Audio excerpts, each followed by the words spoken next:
This is the Dreamers Podcast, where dreamers share their stories to inspire you. Now, join host Joe Pardo as he interviews a dreamer who's living their dreams.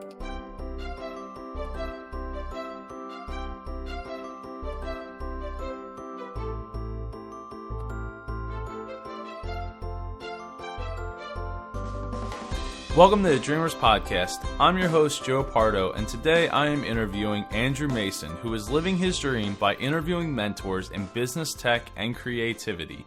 Welcome to the show, Andrew. Thanks, Joe. Thanks for having me. I'm honored to be here, man. Oh, thank you. I really appreciate you coming on today. Why don't we get started by giving some background about yourself? Yeah, okay. So I got into podcasting probably about 4 years ago. And the reason I did that is I had a mentor in life that really helped me out. I was in kind of a rough place in life. I was a little bit depressed, going through some tough stuff. And he cared enough to tell me the truth about myself and the truth about his perspective in life. And it just pointed me in a really healthy direction.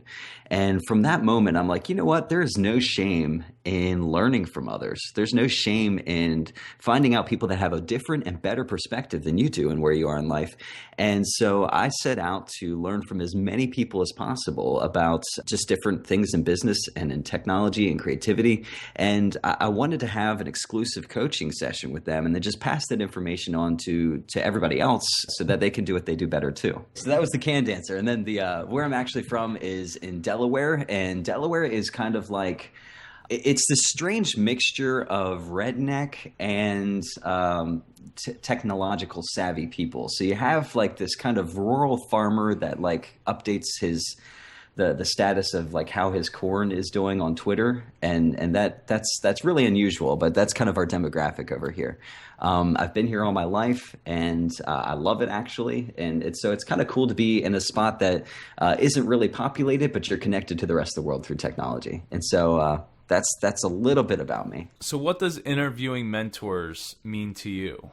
I think for me, it means accelerating the pace with which you can do your life well. I think interviewing mentors means that they've learned from stuff just from life. They've learned from their mistakes. They've learned from their successes. And being able to hear about what they have to say can keep you from making some of those same mistakes.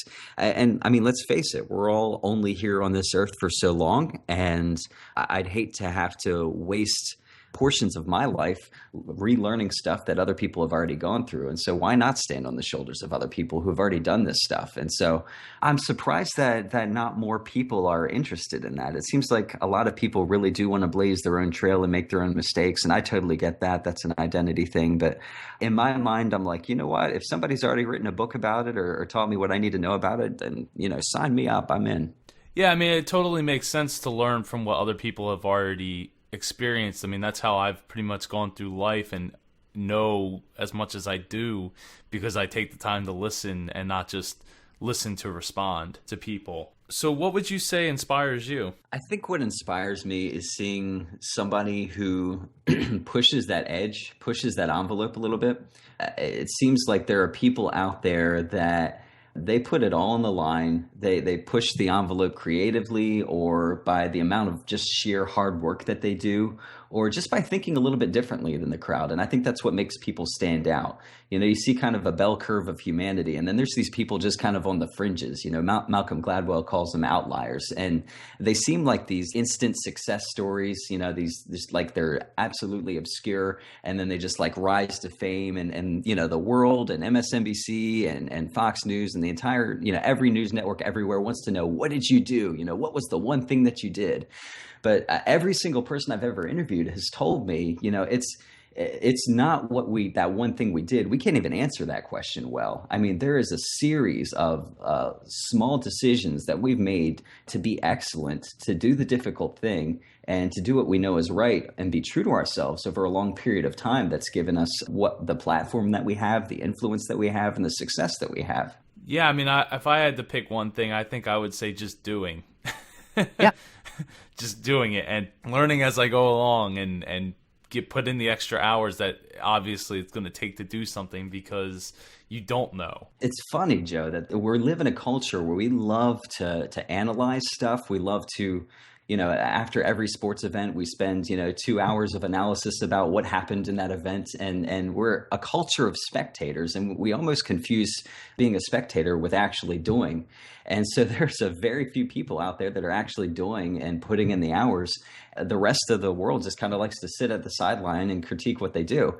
It's so interesting to me that we feel like we have the ability to make judgment decisions on how other people do when we're not doing anything ourselves. And so there's that difference between looking at and observing and doing. I mean, even right now, this is the fun part. You and me are talking about this, but there is a huge difference. We both know about the work that goes into, creating a podcast and building a platform than there is just talking about it. And it's just what you said. It all comes down to execution. Are you willing to do the difficult thing when you really don't feel like it? So how did your dream come about? I think a little more specifically, just a little bit more background. I'd love to say that, one day I woke up and, eyes wide open, immediately had this vantage point of me podcasting and interviewing leaders. But in reality, it came at the suggestion of a friend, a buddy of mine. His name's John Saddington.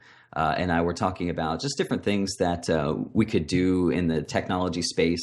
And he was really, really interested in crafting a company, a different kind of software company that built WordPress themes and just really kind of made a dent in that space. And he was passionate about blogging, and he saw that I was passionate about giving him a hand and helping him with this. But my area of interest was kind of more in marketing and more in communication.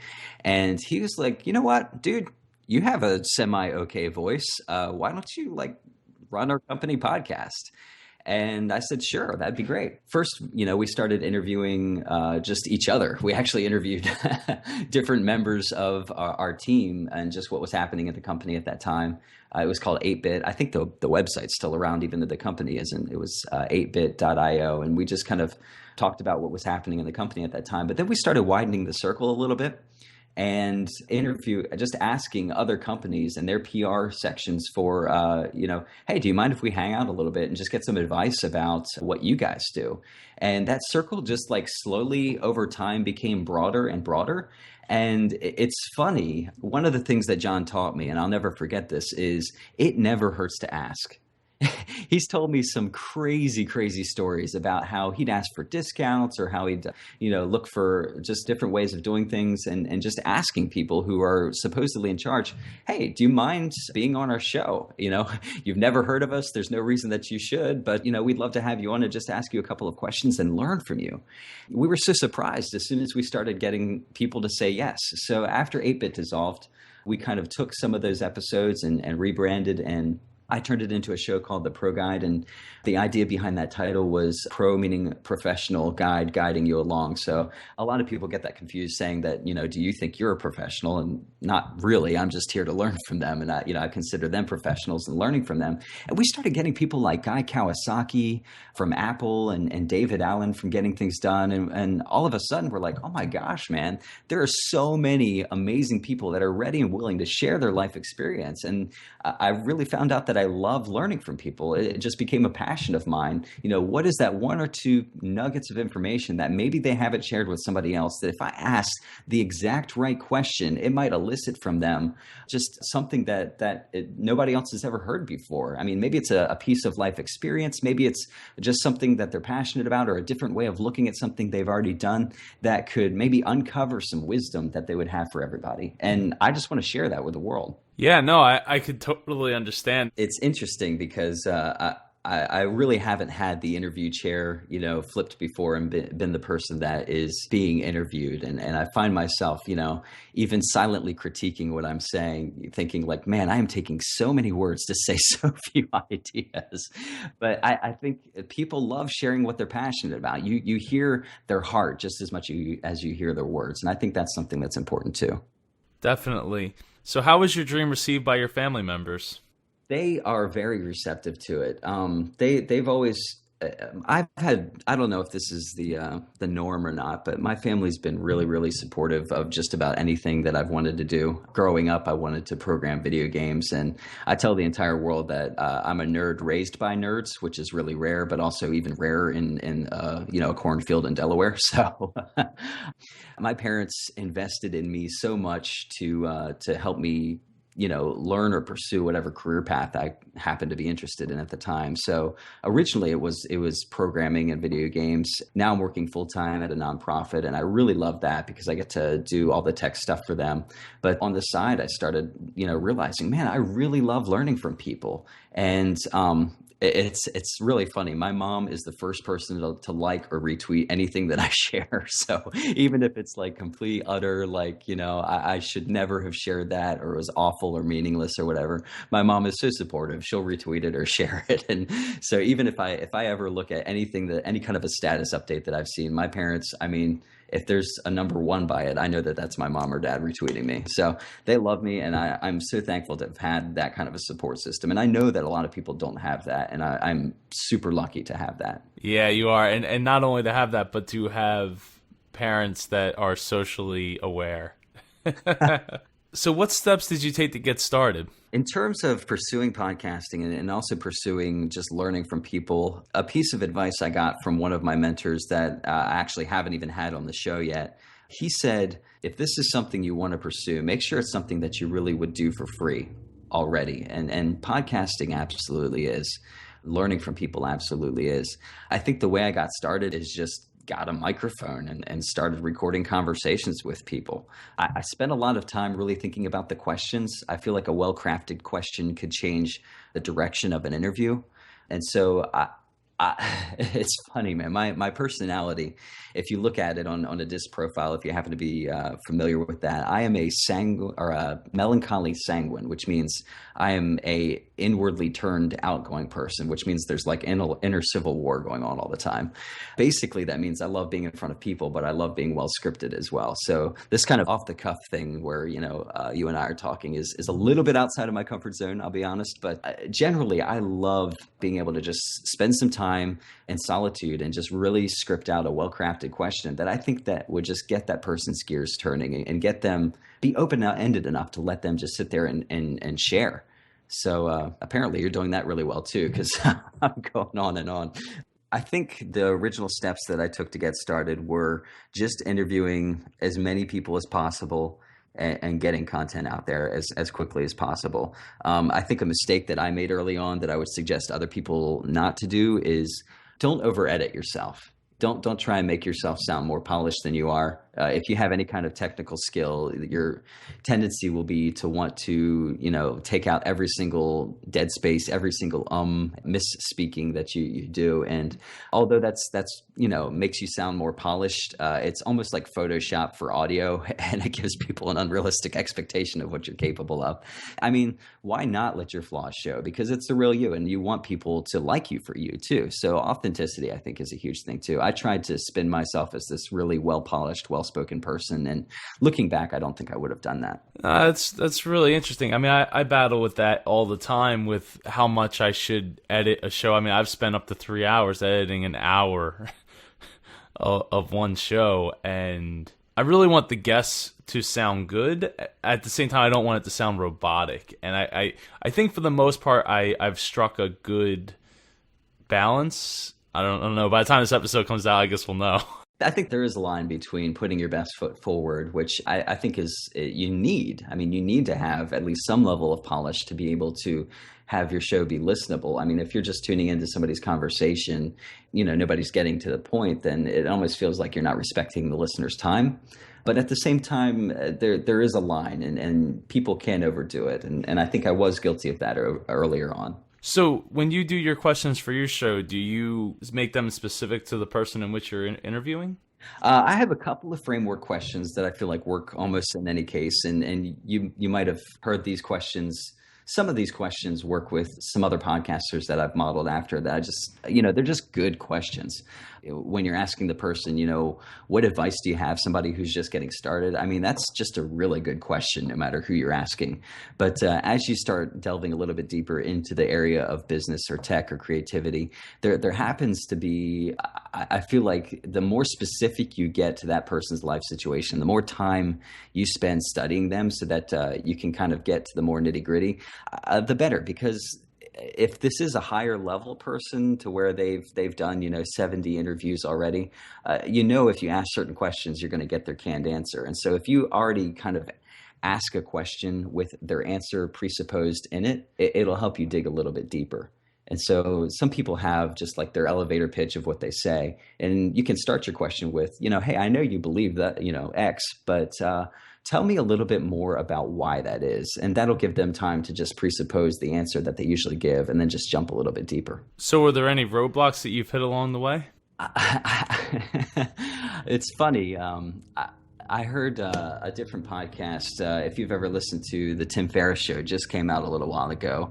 I can't remember who said it. It might have been Jason Silva, but he had a guest on recently that said something that really resonated with me. And he said, the obstacle is the way. So I really feel like, this journey, there's been a lot of roadblocks, but I kind of just consider it to be part of the path. And I guess it depends on what the end result is. You don't consider something a roadblock until you know where you're actually trying to get to. And I don't know if I knew that with my podcast. I feel like the Pro Guide is almost a running log of all the people that I've had the fortune of being able to spend time with. And in that sense, all the people that have said yes to an interview, there's not really much of a roadblock. But I think in the sense that if you're trying to make this your full-time job, I would say expect maybe a little bit more good planning. That's something that was a roadblock for me that maybe I didn't do as well, and I could other people could learn, is take some time and plan your episodes well in terms of the release schedule. I don't feel like I released as consistently as I should have, or maybe as frequently as I should have, if I were looking to make some sort of financial gain off of it, because advertisers are looking for something that they can count on, that's consistent. And I feel like maybe looking back, that if I had that in my court, I'd be able to financially support the Pro Guide a little bit better. But in terms of just interviews, I don't really feel like there were too many roadblocks. I mean, outside of getting a person to say yes, but in my mind, getting a person to say yes in an interview is just kind of a numbers game. You know that not everybody will say yes, but found out over time as I sent out emails that or requests or phone calls that 1 out of every maybe 12 people would say yes. And so it became a numbers game. If I send out, 36 emails, then maybe I'll get 3 interviews. That's great.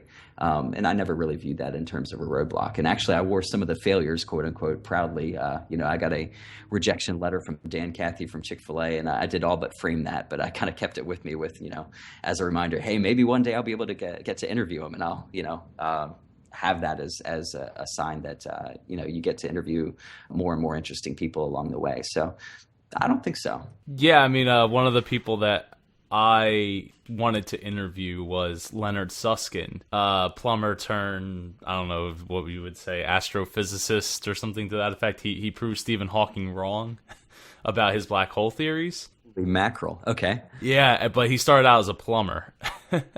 So what I did was I went and I looked up I looked him up online to see if he had contact information. Apparently he works for Stanford at the time, and his phone number was right there. So I was like, you know what? I was like, I've only released like 1 episode so far, but you know what? I'm going to call him. And he was very kind about shooting me down. A lot of people that have a lot of interview requests have very gracious ways of saying no. Sometimes I'll give a follow-up of, where they say they're too busy right now. I'm like, well, what about 2015, or 2016? And that has turned around maybe one person's no, just because they assume that you mean, this week or this month. So it is worth, kind of following up. I wouldn't be pushy, but I would, I would go after just a little bit farther than just the normal yes or no sometimes, depending on how badly you want the interview, I guess. So can you share a favorite memory? I think one of the most fun interviews I've gotten to do so far was David Allen, who wrote a book called Getting Things Done a while back. I was familiar with his book and read it, but I didn't know the type of interviewee he would be. He's very succinct, very type A personality, which makes sense if you've read any of his material at all. He's into lists. He's into checking things off in progress and all of that. I would have asked a lot more open-ended questions, I think, with him. I think a good memory with that was after having a really, really good, interesting conversation with him, I went ahead and read his book. He had 2 more books after that I read.